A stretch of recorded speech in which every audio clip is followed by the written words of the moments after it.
Assalamualaikum warahmatullahi wabarakatuh. Nama saya Najihah binti Muhammad, nombor matrik 047915. InsyaAllah pada hari ini saya akan membentangkan kertas kerja pendek saya yang diberi tajuk Keyakinan Tauhid dan Pemantapan Peribadi Menerusi Tarikat. Kita teruskan dengan pendahuluan. Okey. Tarikat ni merupakan salah satu institusi pemantapan spiritual Muslim yang dinisbahkan kepada golongan sufi, iaitu golongan yang berusaha secara bersungguh-sungguh untuk memperelokkan keadaan hatinya.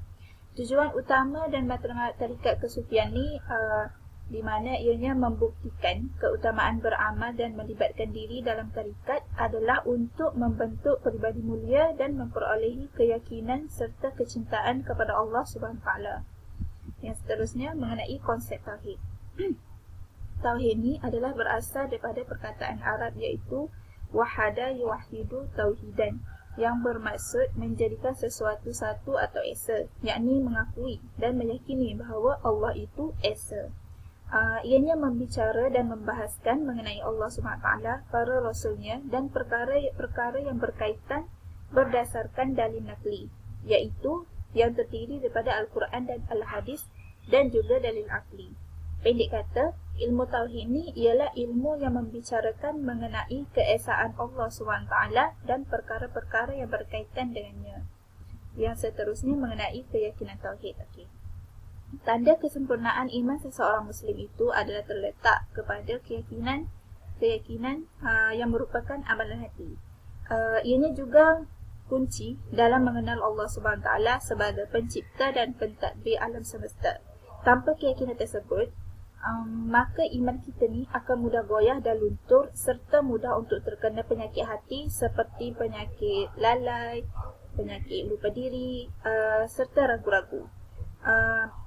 Keyakinan Tauhid menerusi tarikat ni dapat dilihat melalui pengamalan ahli tarikat itu sendiri. Hal ini kerana ahli tarikat ni dia menghabiskan masanya, dia mengisi masanya dengan mendekatkan diri kepada Allah SWT, dan di samping tu keyakinan tauhid mereka ni akan bertambah kukuh.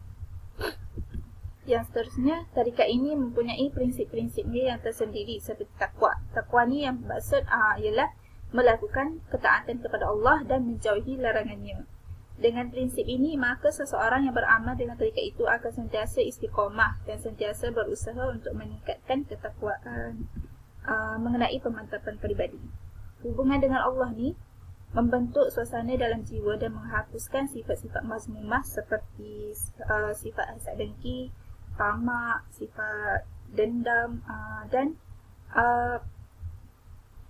ianya juga mampu untuk membentuk peribadi yang mulia. Apa yang kita dapat katakan dekat sini, apabila hubungan kita ni dengan Allah itu baik, maka hubungan kita dengan manusia juga akan baik. Bila hubungan kita dengan Allah ni baik, jadinya ia akan membawa kita kepada untuk membentuk peribadi yang mulia. Menerusi tarikat inilah pemantapan peribadi dapat diperelokkan. Ianya menjadikan pengamalnya menjadi seorang yang sentiasa merendah diri kepada Allah SWT dan masyarakat sekeliling. Yang seterusnya, bagaimana tarikat itu memantapkan peribadi seseorang. Okay. Seperti yang kita tahu, hati ni merupakan organ yang sangat penting di dalam diri kita, kerana ianya berperanan dalam memandu seseorang itu sama ada ke arah melakukan kebaikan atau keburukan. Perilaku seseorang itu bergantung kepada hatinya. Maksudnya kat sini, jika hati seseorang itu baik, maka perilakunya baik. Jika hatinya tidak baik, maka perilakunya buruk. Dia bergantung kepada keadaan hati kita tu. Nabi Muhammad SAW juga ada bersabda di dalam hadisnya, iaitu ketahuilah bahawasanya terdapat segumpal daging, iaitu mudghah pada jasad manusia. Apabila baik daging tersebut, maka baiklah keseluruhan jasad, dan apabila rosak daging tersebut, maka rosaklah keseluruhan jasad. Ketahuilah itu adalah hati.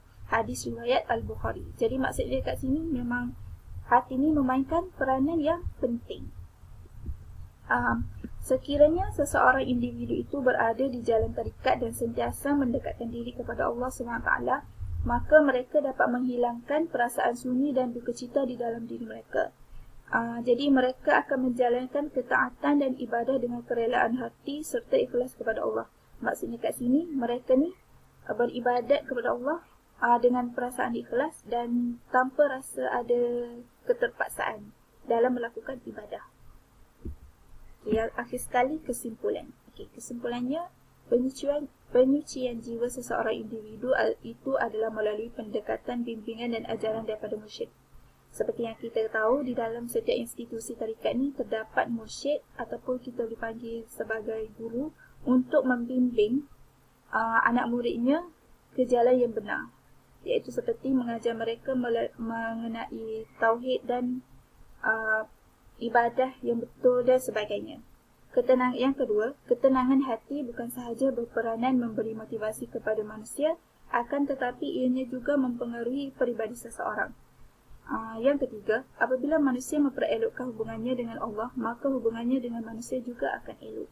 Jadinya, bila kita memperelokkan hubungan kita dengan Allah, dengan mendekatkan diri kepadanya, maka ianya akan membawa kepada peribadi yang mulia. Jadi hubungan kita dengan manusia juga akan baik. Seperti kata-kata pepatah Arab, hablum minallah, hablum minan nas. Okey, sekian sahaja daripada saya. Sekian, terima kasih.